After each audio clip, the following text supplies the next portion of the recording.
Mr. Bennet secretly paid a visit to the wealthy new neighbor, but he refuses to tell his wife without torturing her with his dry sarcasm first.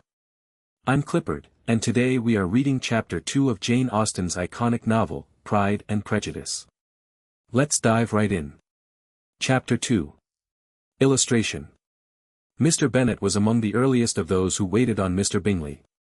He had always intended to visit him, though to the last always assuring his wife that he should not go, and till the evening after the visit was paid she had no knowledge of it. It was then disclosed in the following manner.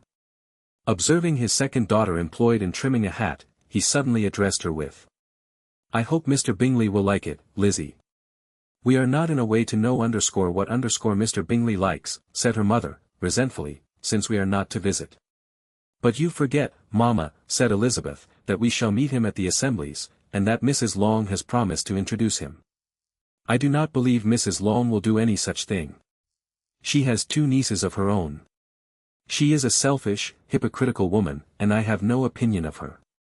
"No more have I," said Mr. Bennet, "and I am glad to find that you do not depend on her serving you." Mrs. Bennet deigned not to make any reply, but, unable to contain herself, began scolding one of her daughters. "Don't keep coughing so, Kitty, for heaven's sake. Have a little compassion on my nerves. You tear them to pieces." "Kitty has no discretion in her coughs," said her father, "she times them ill." "I do not cough for my own amusement," replied Kitty, fretfully. "When is your next ball to be, Lizzie?" "Tomorrow fortnight." "Aye, so it is," cried her mother, "and Mrs. Long does not come back till the day before, so, it will be impossible for her to introduce him, for she will not know him herself." "Then, my dear, you may have the advantage of your friend, and introduce Mr. Bingley to _her_. "Impossible, Mr. Bennet, impossible, when I am not acquainted with him myself. How can you be so teasing?"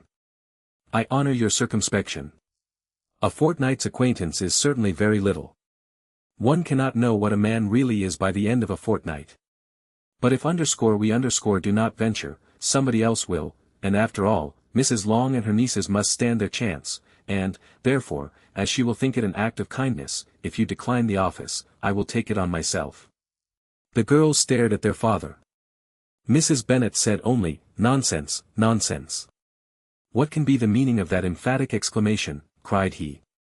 "Do you consider the forms of introduction, and the stress that is laid on them, as nonsense? I cannot quite agree with you _their_. What say you, Mary? For you are a young lady of deep reflection, I know, and read great books, and make extracts." Mary wished to say something very sensible, but knew not how. While Mary is adjusting her ideas, he continued, "Let us return to Mr. Bingley." "I am sick of Mr. Bingley," cried his wife.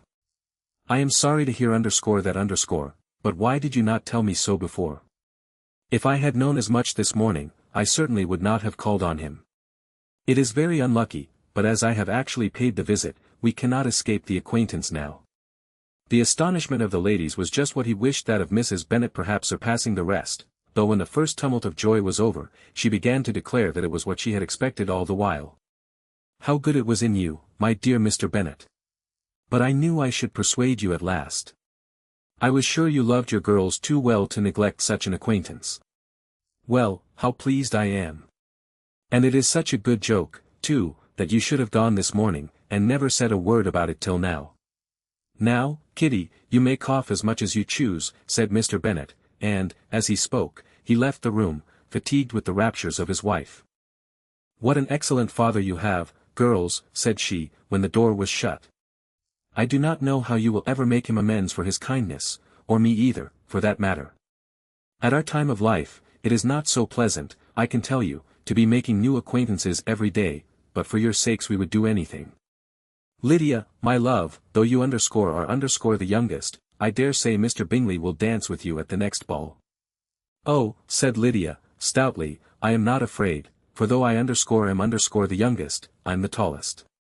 The rest of the evening was spent in conjecturing how soon he would return Mr. Bennet's visit, and determining when they should ask him to dinner. Illustration, I'm the tallest. Illustration. He rode a black horse. Nobody masters deadpan household comedy quite like Mr. Bennet. Subscribe for the next chapter, and be sure to check out our channel for daily shorts from the book.